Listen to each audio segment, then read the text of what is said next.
आपलं जे स्वप्न आहे बेघर मुक्त महाराष्ट्र, महाराष्ट्रामध्ये एकही व्यक्ती या ठिकाणी बेघर राहणार नाही, सगळे पक्क्या घरामध्ये त्या ठिकाणी राहतील, हे स्वप्न येत्या 5 वर्षामध्ये पूर्ण करायचं काम हे मोदीजींच्या नेतृत्वामध्ये आपण करतोय।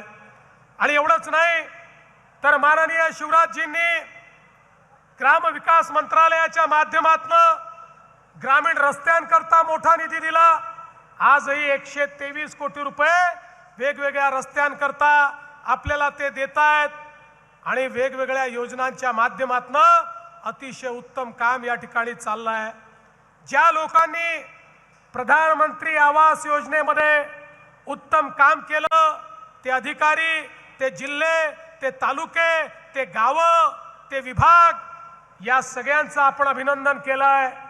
पण मी विशेष अभिनंदन करू इच्छितो आमचे ग्राम विकास मंत्री जयकुमार गोरे यांचं, की ज्यांनी खऱ्या अर्थानं हे शिवधनुष्य पेललं आणि त्यांच्या सोबत ग्राम विकास विभागाचे अप्पर मुख्य सचिव जे आता जलसंपदा विभागामध्ये गेलेले आहेत आणि आता पलकुंडवार नवीन सचिव आले आहेत, पण ग्राम विकास विभागाचे तत्कालीन सचिव किंवा कालपर्यंत जे सचिव होते असे एकनाथ डवले आणि त्यांच्या संपूर्ण टीमचं मी मनापासून अभिनंदन करतो।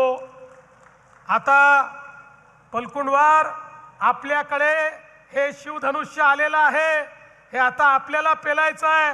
पुढच्या वर्षीचा कार्यक्रम आपल्या जबाबदारीवर आणि जयकुमार भाऊंच्या जबाबदारीवर या ठिकाणी आपण घेतलेला आहे।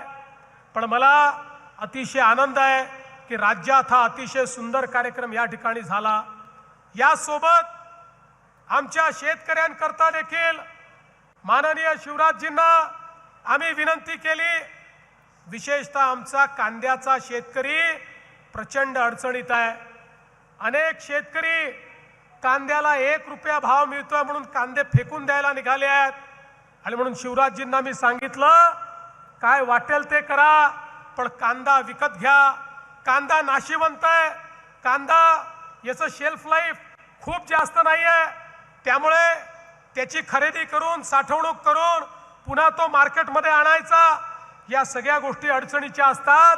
पण तरी देखील आपल्या विनंतीला मान देऊन आजपासनं महाराष्ट्रामध्ये शिवराज सिंग चौहान साहेबांच्या नेतृत्वात, माननीय मोदीजींच्या नेतृत्वात 12 रुपये 35 पैशाने कांद्याची खरेदी सुरू होते।